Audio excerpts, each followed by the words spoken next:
So this week, and in fact today, we have Venus star point. And Venus star point is when Venus in retrograde, well, in this case in retrograde, meets the sun.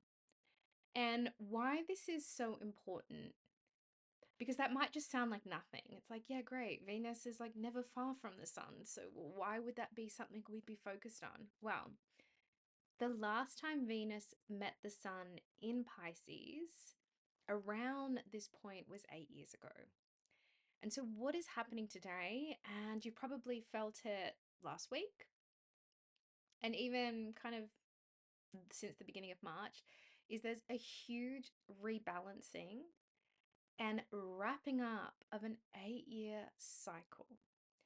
And Venus rules things like relationships, more like lust, desires, unfulfilled desires that we're still striving towards, because desires are what keep us in incarnation. Desires are what keep us separate. So long as we think there's an object that we want, we will always remain separate from that object. Venus also rules things like money and finances and self worth and value. And she is a guru. Her role as guru is to teach our inner asuras, our inner egoic tendencies, through these desires, the path back to self, the path back to our divinity, the path out of separation. It's a very tantric energy because we go into the world to ultimately come out of the world. And what's really cool is today, as we have the Venus star point, there'll be an alignment as well. Mercury retrograde will be right next to her. So there's a lot of processing that's happening around the throat chakra as well as the heart. A lot of, you can find like old conversations reappearing, and the need for you to be really compassionate, to speak with love to yourself so that you might speak to love with the world. The other thing that's sitting with the star point is the asteroid Ariadne. Now, Ariadne is the goddess of the labyrinth in Greek mythology, and she guides us a bit like Venus, almost this lesson of like the only way out is through. That when we are in the world and we're in Earth school, and it takes a desire to want to incarnate in human form, the gift of a human incarnation requires so much grace, and it is such a blessing, even though it doesn't always feel like that. The gift of a human incarnation to be the divine, to have totally forgotten that you are the divine, and to remember that. And in this instance with Ariadne and Venus, it's like remembering it by going into the world, remembering it through the lessons that you're learning in relationship, through the places that you're being called to visit, through the repetition of old conversations, and maybe even energy with your sibling or your children because Mercury is sitting there, that calls for you to come to a place today where it's like, okay, what am I ready to let go of? What have I been carrying around my self-worth? What stories have I been thinking and projecting onto the world that have had me approaching Earth School from a place of lack, from a place of not having enough, maybe even from a place of bitterness, a place of jealousy, a place of revenge, a place of not being good enough. All of those things come from that sense of separation. And today, you can use this energy intentionally to think about what it is you want to create, to think about not necessarily like create like my life's going to be great, because that's not really the purpose of Earth School. The purpose of Earth School is to work through the reasons why we don't think life is already great. So you can find that this is a day where maybe you want to sit in meditation, maybe you really want to like connect with the energy of Venus and think through like, okay, what have I learned? Even journaling, like what have I learned over these past 8 years? Flicking back in your calendar to March, April 2017, which will give you a really good idea of what energy you're wrapping up. And then considering, like, what do I feel like I want to learn coming forward? Like, what would I love the universe to help me release, to let go of?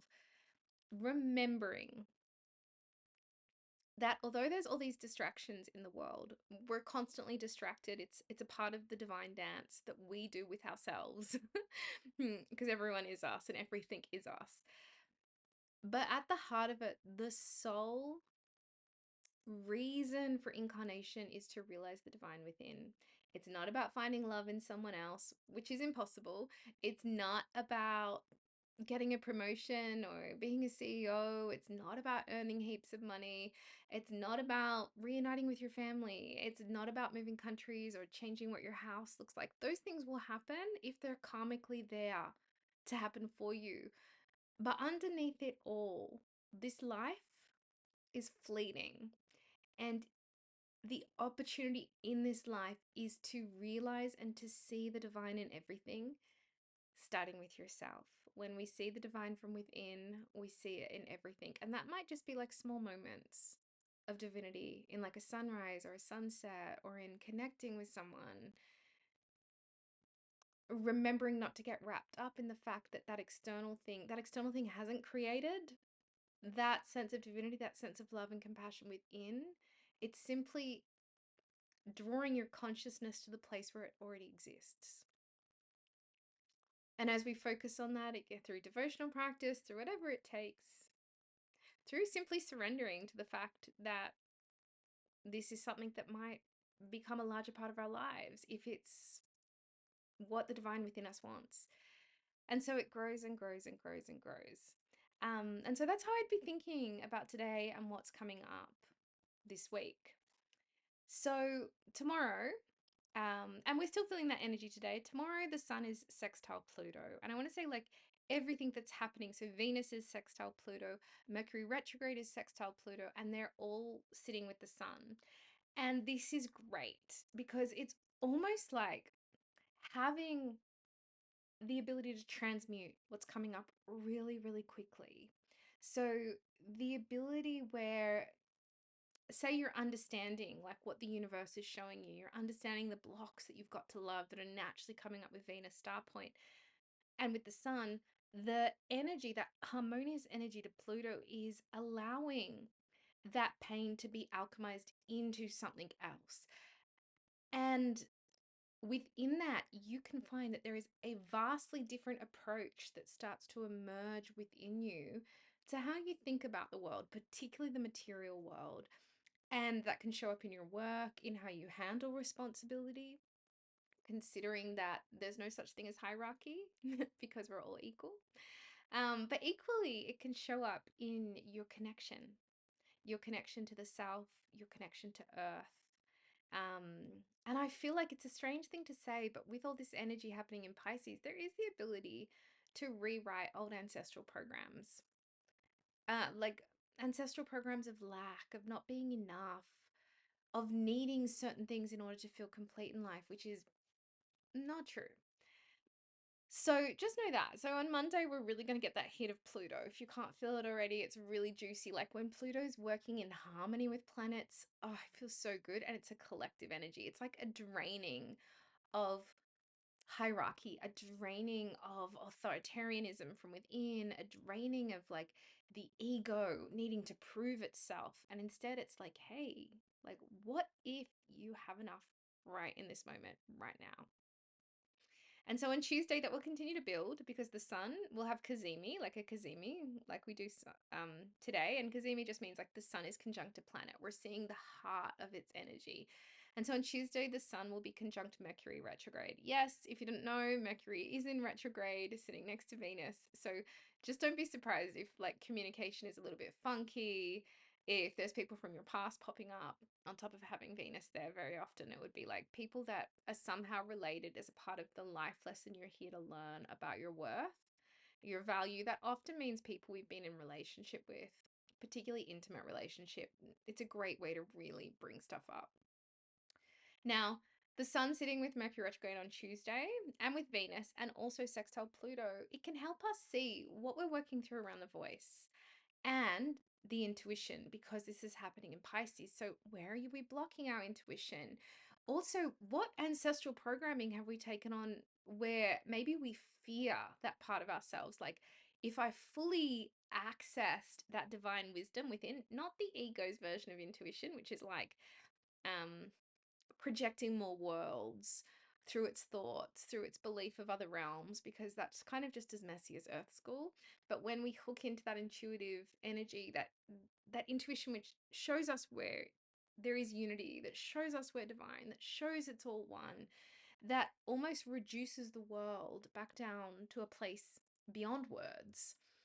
It's in this energy we get to see, how do we block that? Like, where might we be fully, might there might be fear, there might be anger or frustration that's sitting there in being able to connect to that part. Just don't be surprised if there's some funky energy around the throat and the heart this week.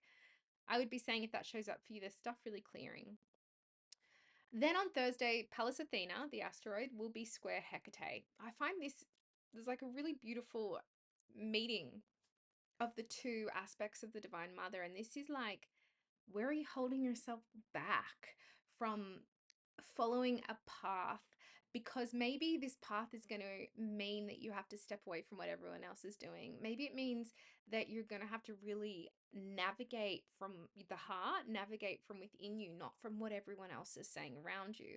And Pallas Athena is like, have the courage, do it. Don't be afraid of like going into places where you're not invited, being a part of conversations where you would have been traditionally left out, saying your piece, even if people disagree with it, just to provoke conversation and awareness. And Hecate is encouraging that as well. But it's almost like the fear is like being alone. The fear is like, if you really followed what was true in here, almost the ego perpetuating this story of like, well, people wouldn't like you, or you might mean you have to leave parts of your life behind, and that would be uncomfortable. It's that type of energy. Added to that, Mars is going to be square Chiron. Not the easiest energy, but it's kind of tapping into what I was just talking about before. So this is all on Thursday. And Mars square Chiron can just build up where you're moving from an inner wounding. And in a way, Pallas Athena and Hecate are like, we have like move beyond that, like stop moving from a place of not feeling enough or believing you'll be abandoned if you don't do what someone else is saying. There can be a lot of childhood energy that comes up with Mars square Chiron. And on Thursday, Venus will rise. So we'll start to be able to see her at dawn, rising. Um, and so this is like almost the start. So what's happened today, it's almost like the start of that next 8-year cycle really being cultivated and happening with Venus rising. You may or may not be able to see her. It just depends. Depends on where you are. But for those of you that like to get up early, keep your eyes out. Then on Friday, Venus will be conjunct Neptune. Like right before we hit the Pisces solar eclipse on Saturday. So Venus conjunct Neptune is otherworldly. And now we're in this new cycle, post today, this new cycle of Venus energy, this new cycle of how we're considering our worth and value. Neptune comes in and it can bring up a lot of stuff from the subconscious. It can bring up almost like a liminal energy, and you might also find that you get inspired by certain dreams or visions of how you want to express your love in the world. It's very idealistic. Um, and it's not about the practical concerns. It's really being impulsed by that divine intuition to listen to how the love within you wants to express. Maybe it's about giving to someone where you know they'll never give back to you, or creating something with your intuition like poetry and music. That's so Neptune and Venus together. It's like that, using yourself as a channel to bring out some type of creativity into the world. And then on Saturday, we've got the Pisces solar eclipse, which is going to bring a close slowly the eclipse season that we're in. Now, this Pisces solar eclipse, basically, if you're in the eclipse path, it's going to be up like North America, Greenland, Iceland, Canada. Like, you can just see what's going to show up, hey? It will have an impact which lasts for the next 4 months based on the time that the eclipse will be in action. If you are near the solar eclipse, the advice is always don't watch it. Like, it is a chaotic energy and it's not an energy we necessarily want to harness in life. That said, around the world, like, this is a time where there can be a big shift within your energy, a drawing to a close of things that aren't serving you, because Pisces is the final sign of the zodiac. It's always calling us into like endings, into our spirituality, our connection, into our ancestral lineage. It's very liminal. So just be aware of that. If you want to know where that eclipse is showing up in your chart and you haven't already signed up to the Unlock the Eclipse workshop, I'll put a link below to the Pisces Solar Eclipse workshop. It includes a meditation, a calendar of the events that will be going on this week and how you can work with them, as well as a reading based on your charts, a personal written reading.